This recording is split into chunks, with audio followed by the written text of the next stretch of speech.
அவர்கள் ஒரு ஆன்மீக உரை நிகழ்த்தும்படி அன்போடு கேட்டுக்கொள்கிறேன்.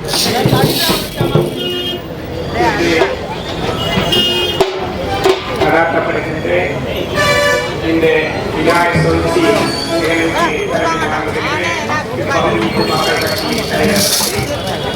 இந்து மக்கள் கட்சியின்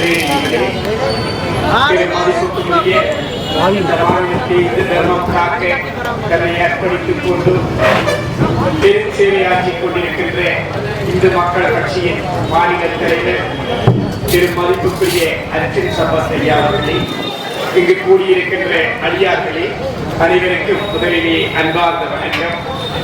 கடந்த கிட்டத்தட்ட 15-20 வருடங்களாக உங்களது இந்து மக்கள் கட்சி நடாத்துகின்ற இந்த விநாயகர் சதுர்த்தி நிகழ்விலே அடியே கலந்து கொண்டு வருகின்றேன்.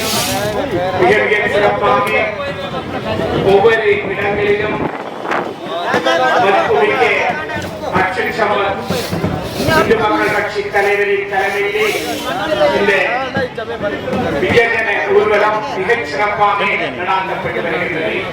உண்மையிலே இந்து மக்களை ஒன்றுபடுத்துவதற்காக மேற்கொள்ளப்பட்ட இந்த ஆன்மீக ஊர்வலம் மக்கள் மத்தியிலே பெரும் இந்த எழுச்சியை ஏற்படுத்தி வருவதை மிகுந்த மகிழ்ச்சி அடைகின்றோம்.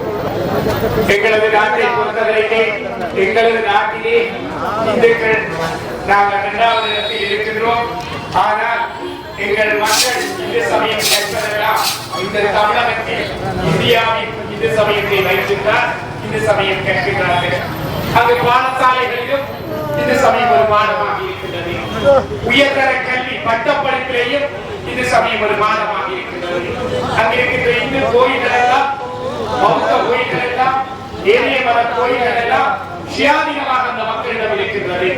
ஆகவே அந்த வகையில் தான் அந்த நாடு பௌத்த ஆதிக்கம் இருந்தாலும் எங்களது இந்து சமய ரீதியான பல நடவடிக்கை முன்னுரிமை இருக்கின்றது என்பதை நான் குறிப்பிட்டே ஆக வேண்டும்.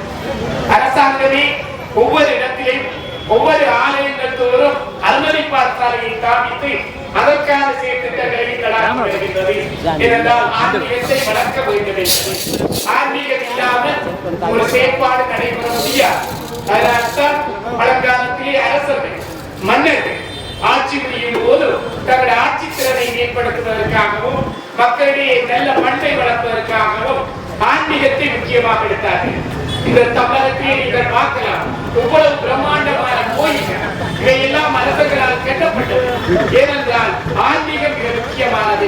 அந்த வகையில் சைவம் வளர்ந்த இடம், இந்து தர்மத்தை வளர்த்த இடம், இந்து தர்மம் பாதுகாக்கப்பட வேண்டிய இடமாக இந்த தமிழகம் மற்றும் இந்தியா திகழ்கின்றன. உண்மையிலேயே நாங்கள் எல்லோரும் இன்று தேவைப்படுகின்ற விடயம் இந்த இந்தியா ஒரு இந்து தர்மமாக விளங்குகின்றது என்பதனால் எங்களது மக்கள் அங்கிருந்து சுற்றுலாவாக்கு வருகின்றார்களாக இருந்தால் அவர்கள் இங்கிருக்கின்ற வேறு எதையும் பார்ப்பதற்கு வருவதில்லை. இங்கிருக்கின்ற ஆலயங்கள், இங்கிருக்கின்ற ஆன்மீக செயற்திட்டங்கள் இவற்றை பார்ப்பதற்காகத்தான் வருகின்றார்கள். ஆகவே இந்து தர்மம் முக்கியமான இடம், இந்து சமயம் சைவம் வளர்ந்த இடம், இந்து தர்மம் பாதுகாக்கப்பட்ட இடம். இந்த இடத்தில் என்றும் இந்து தர்மம் நிலை கொள்ள வேண்டும். இந்துக்களிடையே ஒற்றுமை வேண்டும். நாங்கள் எல்லாரும் ஒன்றுபட்டால் வாழ்வோம். இந்து தர்மத்தின் படி நாங்கள் எங்கள் வாழ்க்கையை அமைத்துக் கொள்ள வேண்டும். சனாதன தர்மம் இந்த மணியை எந்த வளர்ச்சி பெற வேண்டும் என்று வேண்டி பிரார்த்தித்து நிறைவு செய்கின்றேன். நன்றி.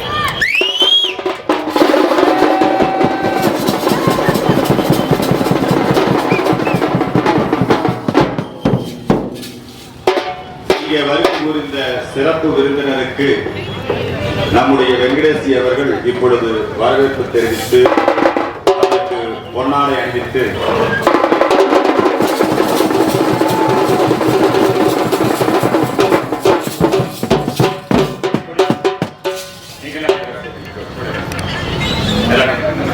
இந்த நிகழ்ச்சியிலே பங்கெடுத்துக் கொண்ட இங்கே வருகை தந்திருக்கின்ற இளைஞர்